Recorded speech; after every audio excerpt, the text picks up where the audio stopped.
আজকে বানাবো egg lollipop snacks recipe. এর জন্য উপকরণ হিসেবে আমি নিয়েছি 3টে ডিম, 2টো পেঁয়াজ আর কাঁচা লঙ্কা। উপকরণগুলো ভালো করে কেটে নেব। ডিমটা এইভাবে গ্রেট করে নিয়েছি। এরপর একে একে পেঁয়াজ কুচি, লঙ্কা কুচি, সামান্য আদা কুচি দিয়ে দেব জিরে গুঁড়ো, ধনে গুঁড়ো, লঙ্কা গুঁড়ো আর দেব 2 চামচ কর্নফ্লাওয়ার, 2 চামচ ময়দা আর পরিমাণ মতো নুন। এইভাবে মাখিয়ে নেব।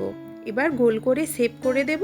তারপর একটি পাত্রে ডিম আর 1 চামচ কর্নফ্লাওয়ার দিয়ে ব্যাটার বানিয়ে নিয়েছি। এবার এগ ললিপপগুলো এর মধ্যে ডুবিয়ে ব্রেড ক্রাম্বস দিয়ে মাখিয়ে নেব। এরপর গরম তেলে ফ্রাই করে নিলেই রেডি এগ ললিপপ। একবার ট্রাই করে দেখতে পারেন। আশা করি আপনাদের ভালো লাগবে। ভিডিওটি যদি ভালো লাগে প্লিজ সাবস্ক্রাইব করে দেবেন। ধন্যবাদ।